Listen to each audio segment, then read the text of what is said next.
Hi everyone, welcome to 1.2, Spotting an Opportunity. This is the second of 5 Theme 1 videos for GCSE Edexcel Business. 4 topics here, 2 specific ones, I think 2 ones that are fairly straightforward and fairly common sense. So we'll probably spend a bit more time on 1.2.2 and 1.2.3. Let's start with customer needs though. So the first part of this is to identify what customer needs are. So we've got a few different customer needs we're going to go through. The first is price. Obviously, depending on someone's circumstances, they are going to need a product that is of a certain price. This is going to obviously depend quite significantly on income. We'll talk about income a little bit more when we get to market segmentation. So customer needs, we need the price to be appropriate. We don't necessarily mind paying a little bit more money for something, providing it's good value for money, but we don't want to spend a lot of money on something that isn't of a good enough quality or where we can get it cheaper elsewhere. Convenience, a big factor, which is touched on in 1.1 when we talked about the ability of using convenience to add value.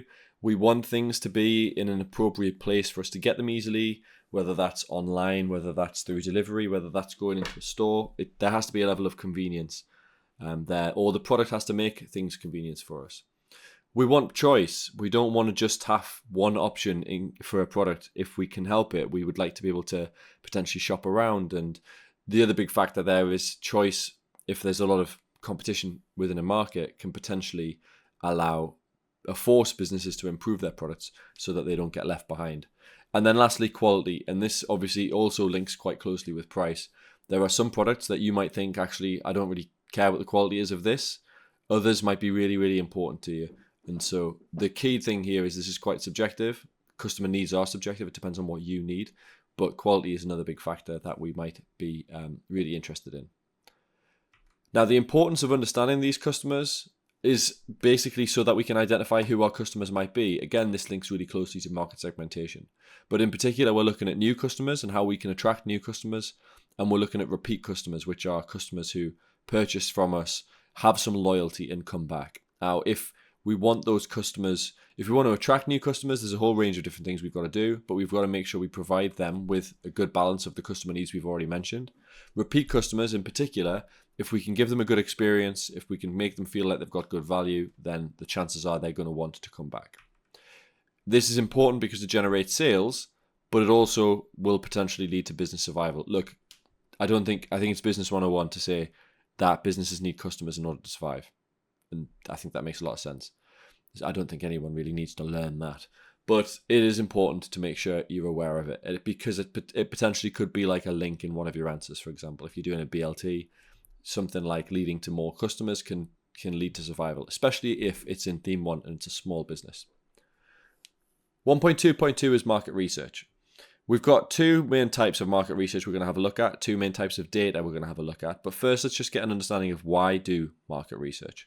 So the first purpose is it helps us identify those customer needs. We just talked about how price might be different for different businesses, might be different for different products, quality, choice, all of those things might be different for different products. So we've got to try and identify what our business is potentially looking at in terms of what the customers actually want and what the customers actually need. If we know what that is, we can give it to them. It might allow us to find gaps in the market. Again, we'll talk about this a little bit more when we do market mapping, but it can help us identify areas where maybe there aren't any competition and we can potentially take advantage of that to make some sales. It allows us to reduce risk because the decisions that we make have been based around a level of evidence. We've had a look at some research and we've come to some conclusions based around that. And it can assist our decision making. Now, assisting our decision making, to be honest, links to all 3 of the ones above that bullet point, in that assisting decision makings can hopefully help us reduce risk, but also decisions to attack certain gaps in the market or decisions to target certain customer needs. In terms of research, we've got 2 types, primary and secondary. You're probably familiar with what those 2 terms mean. In terms of research, primary is first-hand research. So this is research that we've done ourselves. As an entrepreneur, it is the first time that research has been carried out. It is more likely to be specific to the business if it's primary research, because a business is going to ask questions specific to what they are trying to find out or to their products, and particularly to their customers. So some examples of primary research include surveys where you ask a range of customers a range of questions. They potentially would be open questions and closed questions to try and gain some answers. You can hopefully quantify that information as well and try and make some decisions based around what they've said. You've got focus groups, which is it's similar to a survey in the sense that it's involving questions and trying to find answers. But the difference is with a focus group is it will be a smaller group of people, and when you're asking them the questions, you can potentially then tailor your follow-up questions based around the responses that they've given. So it allows for more conversation. It allows for more in-depth analysis of how customers think. So a focus group might be, you might get 10 customers of a certain type and sit down with them and really kind of try and get a further level of depth. Whereas a survey, especially a survey that could be carried out online, you might just ask a range of people the same questions, and you might not necessarily have the opportunity to ask in certain levels of depth. Observation counts as primary research as well. If you're sitting and watching something happen or watching consumers interact with something or use something and you're making notes around that, that's primary research, even though it doesn't feel like you're asking them anything. You're still getting information from them. Much in the same way that primary school is first school and secondary school is the second school you go to, unless you go to middle school, but I think middle schools are pretty rare these days. Secondary research is the second-hand research. So this is research that's already been done, maybe by another business or by a company that specializes in research. You can quite often buy this information from a business. If you're using the internet, it's potentially free as well. So the internet is one of the main sources of secondary research. You can find out a whole range of different things online, and quite often the questions you have to ask have already been answered. The problem with this is, and this is the same with market reports and government reports, is because this information is not being carried out, this research isn't carried out by you, it might lack specific links to your business or your products, but also potentially could be out of date. And you've got to question the legitimacy of the source as well. So for example, if you just Google something, I think it's quite commonly said by teachers that not everything that's on the internet is true. I think that's internet 101. But if the information is quite out of date, or things have changed in the market since that piece of that market report, then you might find that secondary market research needs to be taken with a pinch of salt. But it can be quite quick to carry out, to find. There can be a lot of information already there. It's obviously going to be cheaper unless you're paying for the market reports, of course. But you've got to be careful about what information you find. When you're getting this research, you can get two types of data. So we've got qualitative data, which is words and thoughts. This is the kind of stuff you're going to get from like a focus group where you can have a conversation. You can get someone's opinion on why they think a certain thing. And then quantitative data is numeric statistical data. So this is ideally something you can kind of group together. So if we did a survey of the year 10 students at my school and how many of them have different favorite foods or favorite flavors of ice cream, I can probably, if I get that information and I ask a closed question where I've given them a certain number of options to choose from, I can probably put together some statistics that say something like 40% prefer this, 30% like this. You know, there's benefit in statistics because it's clear. It makes it easy to make decisions based around that because it's kind of black and white. A statistic is black and white. Now, there's some things to consider when doing your research. The first is the sample size. So if I ask 3 students in year 11 what their opinions of the school uniform are, that's not a reflective sample of a school with 1,800 students. And so asking a small sample size can mean that you get quite selective results. In terms of research bias as well, you've also got to consider who you're asking. So if I was asking people in Newcastle about Newcastle United, I'm obviously going to get a series of biased answers. They're obviously all going to say, and rightly so, that Newcastle United is the greatest football team ever made. If you went to Ipswich and asked about Ipswich Town, you'd get similar responses. If you went to, there's a bias there. If you went to London and asked about Manchester United, they'll all be in favour as well. There's a whole range of different reasons that the audience you're asking might not give you a totally valid outlook. So it's something else to consider when you're doing your market research. Once you've done your market research, or maybe this is going to be part of your market research, you start to identify market segments. So a market segment is like a smaller section of the population. Now, this can be really useful because it can help identify our target audience. In particular, there's 2 terms that are worth paying attention to here. The first is a niche market, is where you target like the smaller section of the market.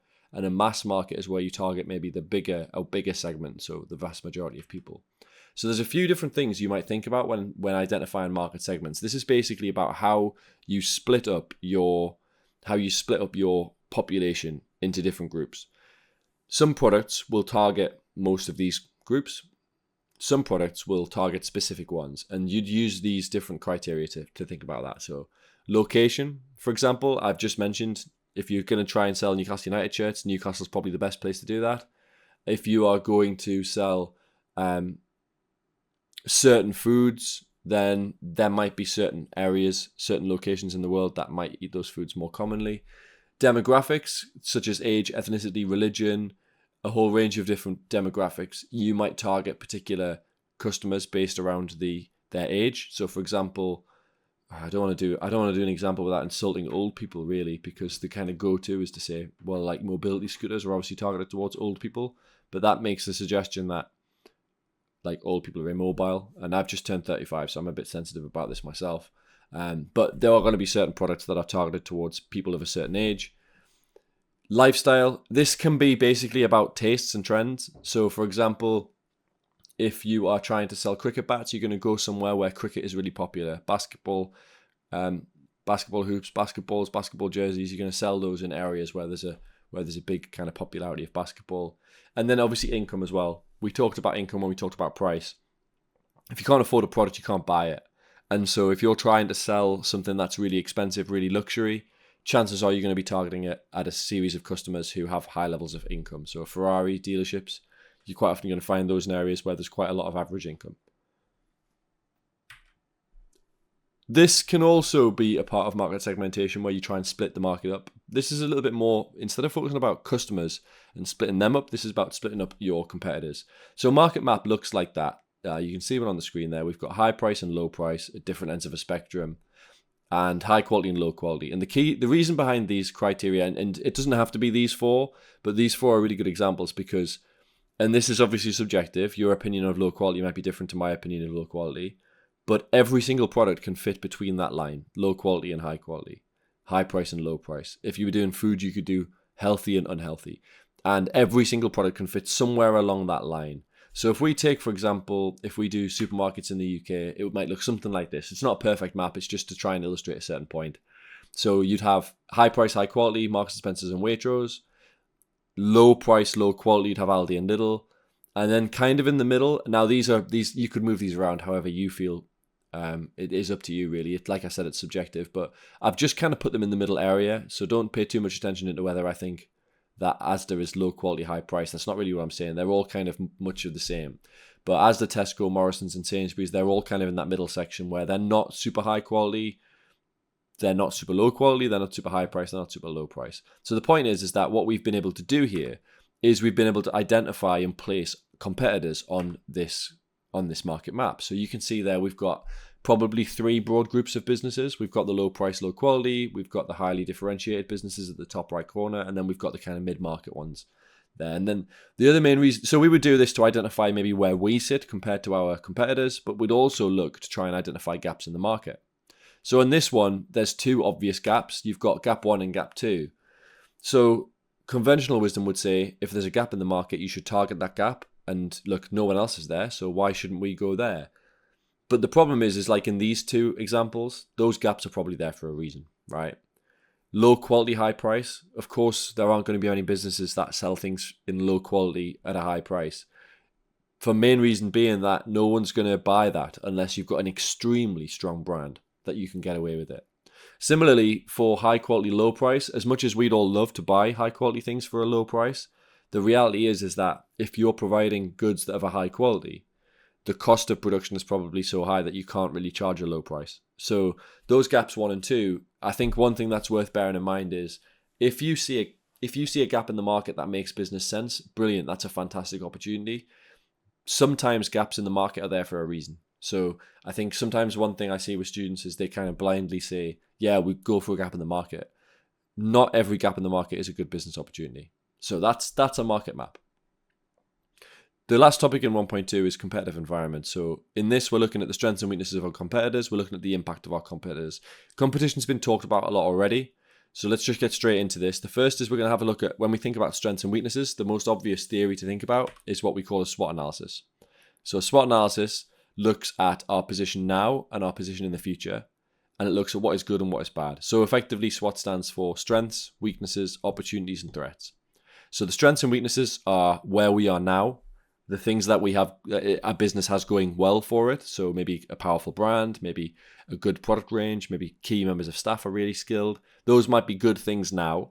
Weaknesses now might be things that they don't have, or they have that aren't very good. So you might say, if they've only got a narrow product portfolio, you might say that might be a bad thing. If there are gaps within the employment, that mean that there's some gaps there, that could be a weakness. If their products aren't very durable, obviously that could be a weakness as well.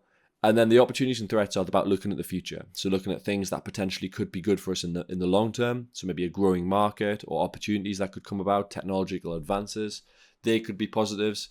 Threats could be things that could happen in the future that might be bad. So things like, again, I just mentioned technological advances. For some businesses, that'll be an opportunity. For others, it could be a threat.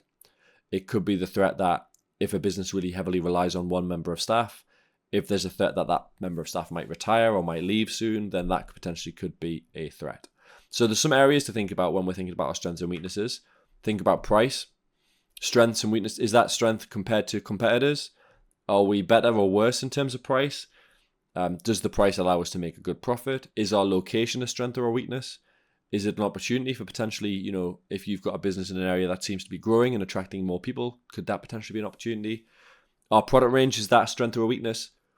I touched on that example when going through those two elements. And then customer service as well. Is our customer service a strength or a weakness? Is our customer service an opportunity to bring in more customers or bring more repeat customers? Or is it potentially a threat that it could turn some customers away from us? The impact on competition is quite significant. It impacts on decision making quite significantly, in the sense that quite often businesses will be basing most of their decisions around what their competitors are doing. That could be a decision on price. If your competitor drops their price by 5%, you are then going to have to think about whether that's something that you should be doing as well, whether you can justify having a slightly higher price. If a competitor increases their price, you might see that as a potential opportunity. You might see an opportunity to increase your price a little bit as well, or you might keep it the same to try and take advantage of a lower price. Innovations is where we most commonly see this. So you think about Samsung and Apple. If Samsung bring out a new phone with a new innovation, you can bet that within 6 months, Apple are going to have done the same thing or do something in return.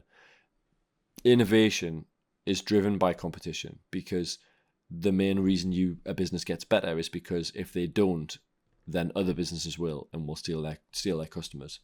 But sometimes you might find that actually you might decide to leave a market or enter a new market because of what competition are doing. So if you feel like, for example, you can't compete with a certain business in a certain market, you might make that decision to leave. So that's 1.2, spotting an opportunity. There's plenty more videos on the channel, so give those a watch as well. If you've got any questions about anything in here, please chuck them in the comments and I will do my best to help you out. Thank you very much.